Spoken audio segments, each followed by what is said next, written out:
nós estávamos falando sobre o Evangelho. Eu queria terminar esse assunto com vocês. Sobre o Evangelho, a primeira palavra do Evangelho é arrependimento. Arrependei-vos. Foi João Batista que começou essa mensagem, né? E ele começou falando: arrependei-vos, porque o reino de Deus está próximo. E então essa palavra de arrependimento é uma palavra muito séria, muito importante da gente entender o que significa. Desde que o homem comeu da árvore do conhecimento do bem e do mal, o problema do homem não é só o mal, mas é o bem, é o conhecimento do bem e do mal. Ou seja, ele pensa que ele consegue fazer o bem. Ele tem uma fé muito grande nele mesmo, na sua própria capacidade de, se ele quiser, se ele realmente quiser mesmo, ele consegue fazer o bem. E esse engano, né, Deus fala que não pode, o homem não consegue fazer o bem, e o homem fala que ele consegue. Então, é uma disputa de opiniões, né? Uma disputa de mente sobre esse assunto. Então, o homem nasce crendo que se ele quiser, se ele fizer uma forcinha, ele consegue fazer o bem.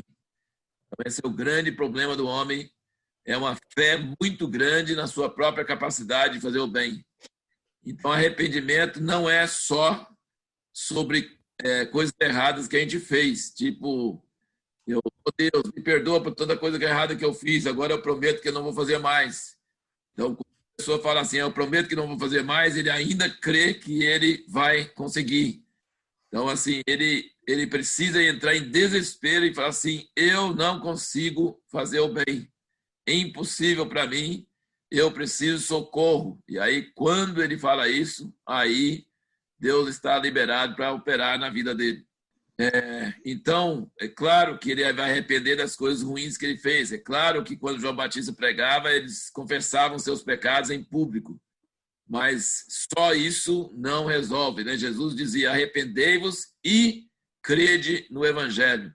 Então, realmente precisa haver um esvaziamento da fé em si mesmo para se entregar ao poder de Deus para poder fazer alguma coisa diferente.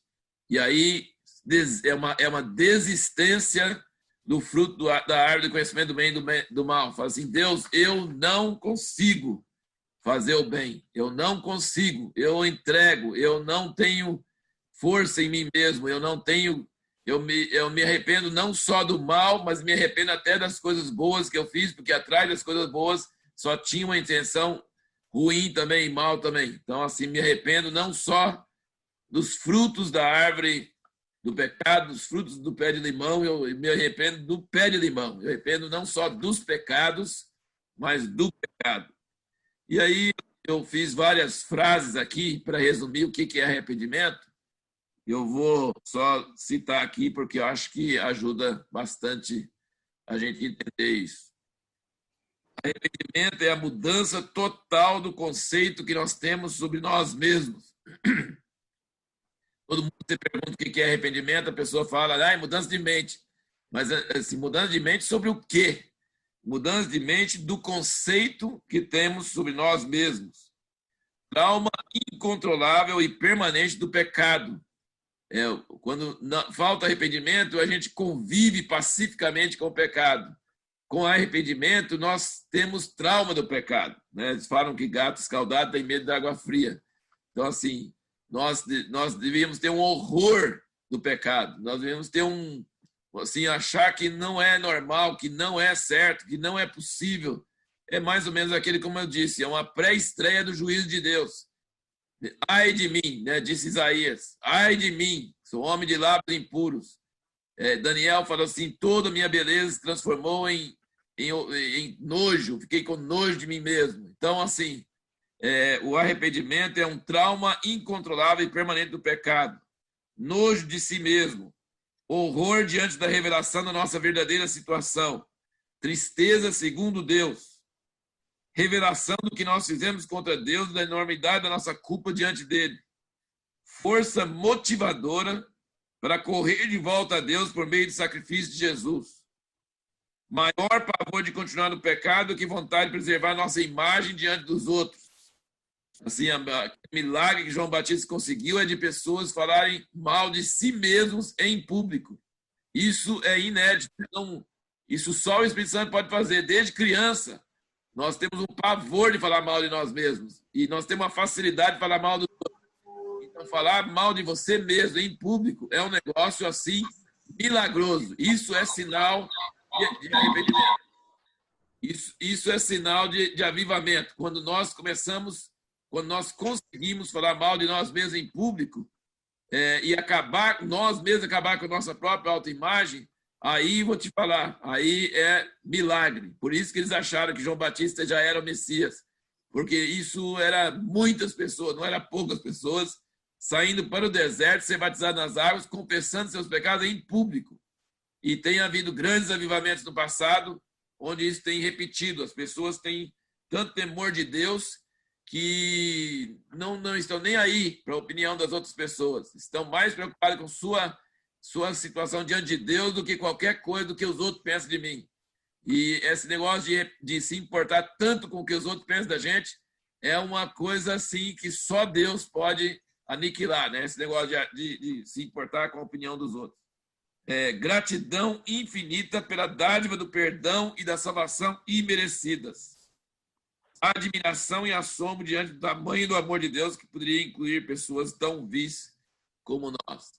Então, assim, o que falta grande parte da igreja, né, como eu disse naquelas outras palavras anteriores, o que falta em nós realmente é o alicerce, né? Falta o alicerce. O prédio foi construído, mas não aprofundou que chega. E isso que profetas como Jeremias, Isaías, Ezequiel, todos esses profetas foram enviados para trazer ao povo uma chance de arrependimento, antes que fosse tarde. E Deus fala claramente que ele não tem prazer na morte de ninguém, do pior pecador, Deus não tem prazer na morte dele, mas em que se converta. E lendo, estou preparando, né, os vídeos sobre Ezequiel, eu fiquei impressionado esses dias, lendo e aí fiz até a pergunta, o que é que faz Deus esquecer?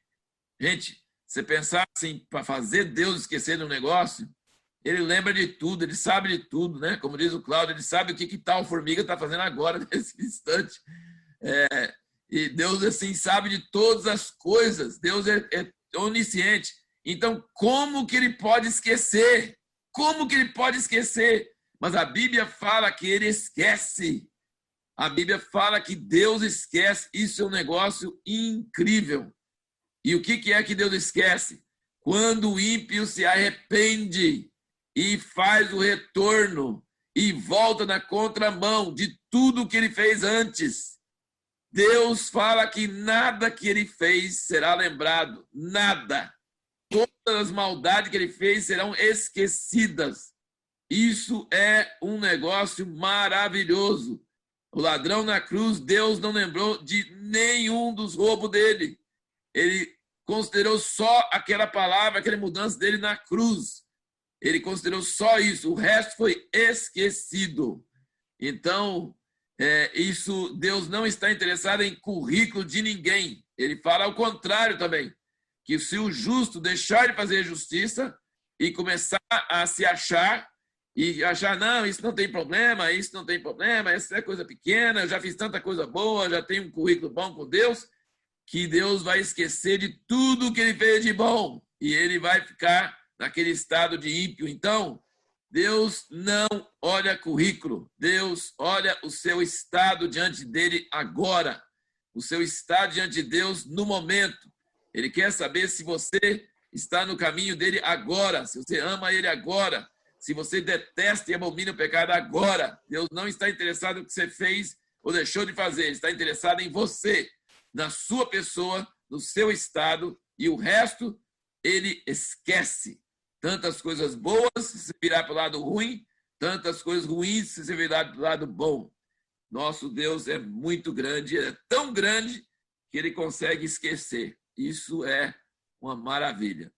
Então, quando nós oramos sobre o Evangelho ser restaurado e sobre o Evangelho ser pregado, vamos lembrar dessas coisas.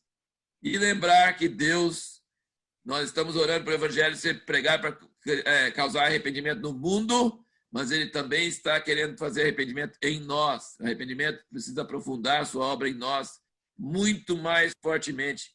para a gente não se importar com a opinião dos outros e para a gente realmente ser imensamente grato pelo sacrifício de Jesus de uma forma como nunca fomos até hoje. Que Deus nos ajude nisso aí.